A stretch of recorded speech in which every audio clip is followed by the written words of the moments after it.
ছাদের ভিতরে অনেক রোদ, মানে আর কি দাঁড়াইতে পারতেছি না, এতটা রৌদ্র আর এতটা গরম। মনে হইতাছে মাথার থেকে আর কি মগজটা গলে গলে আর কি এখনই পড়ে যাবে, এরকম মনে হইতাছে। আর অনেক গরম পড়েছিল আর কি কালকে, খুবই গরম। তারপরে ছাদের গাছগুলির তো মানে আর কি একদমই অবস্থা খারাপ হয়ে গেছে রৌদ্রের কারণে, গরমের কারণে। আমি আবার এই যে মক্কলুশির গাছগুলি দেখাইতাছি, মক্কলুশি গাছগুলি খুবই মাশাল্লাহ বড় হয়ে গেছে, অনেকটা বড় হয়ে গেছে মক্কলুশি গাছগুলি।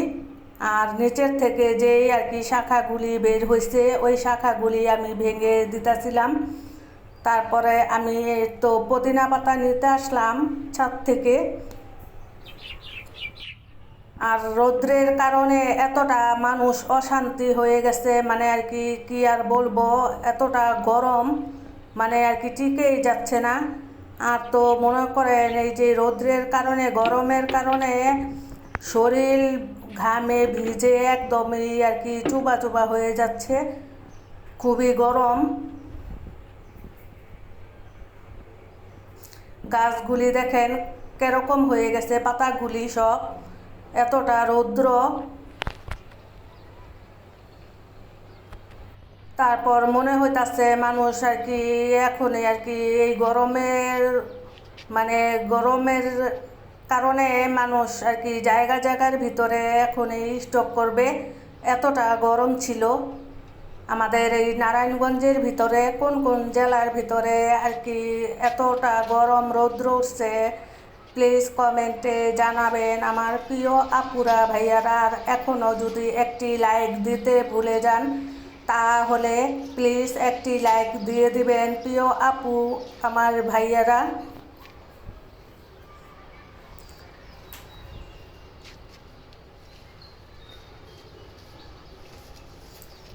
তারপরে সকালবেলা আর কি আপনাদের ভাইয়া তো গাছের ভিতরে আর কি পানি দিয়ে দিল,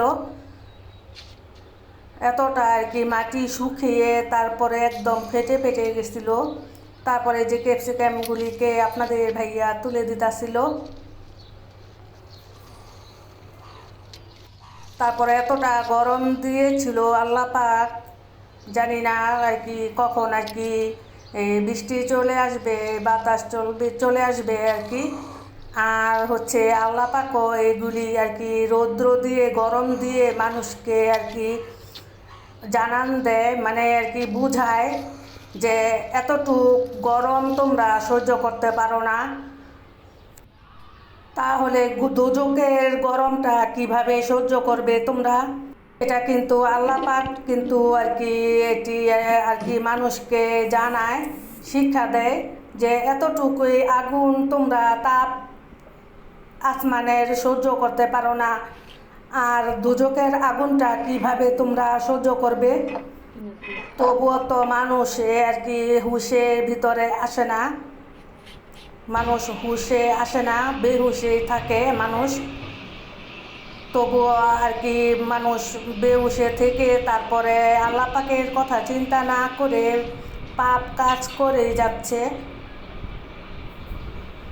তারপর ওদিকে আমি দেখলেন এই যে লেবু পাতা আর হচ্ছে পুদিনা পাতা আমি নিয়ে আসলাম। তারপরে দুইটা আর কি কাঁচা আম দিয়ে আপনাদের ভাইয়া এই যে জুসটা বানিয়ে নিতেছে। আমি যখন আর কি রান্না করতেছিলাম আমার তো ঘাম ঝরছিল অনেকই। তারপর আপনাদের ভাইয়া তো দেখে তারপরে দুইটা আম কেটে দিতে বললো, তারপরে দুইটা আম কেটে দিলাম, আর হচ্ছে পুদিনা পাতা আর লেবু পাতা একসাথে কুচি কুচি করে কেটে দিলাম। আর হচ্ছে যে এখানে দিয়ে দিল সব কিছু, পুদিনা পাতা, তারপরে লেবু পাতা, আম, তারপরে বিট লবণ দিয়ে দিল। আপনাদের ভাইয়া বলছিল এই শরবতটা খাওয়া হইলে আর কি শরীরটা খুবই ঠান্ডা হয়ে যাবে। তারপরে যে দুইটি আর কি তো কাঁচামরিচ ভেঙে দিল। এখন এই যে ঠান্ডা পানি দিয়ে তারপরে শরবতটা বানানো হবে। আর শরবতটা খেতে এতটা মজা হয়েছিল কি আর বলবো। আর সাথে সাথে শরীরটা খুবই আর কি ঠান্ডা হয়ে গেছিল শরবতটা খাওয়ার পরে আর কি, খুবই মজা হয়েছিল। তারপরে কিন্তু এই যে আমি আমার শরবতটা আর কি ব্লেন্ডার করা হওয়ার পরে কিন্তু আমাদের এলাকার ভিতরে ট্রান্সমিটারটা জ্বলে গেছিলো। ট্রান্সমিটার 2টা বাজে আর কি জ্বলে গেছিলো কালকে।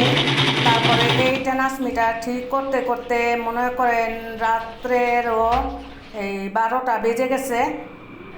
তো বিকাল সময় আর কি 2বার ট্রান্সমিটারটা আর কি ঠিক করানো হয়েছে আর লাগানো হয়েছে। যখনই লাইনটা দিতে নেয় তখনই কিন্তু ট্রান্সমিটারটা আবারও জ্বলে যায়। এরকম করতে করতে 2বার 3বার আর কি ট্রান্সমিটারটা জ্বলছে।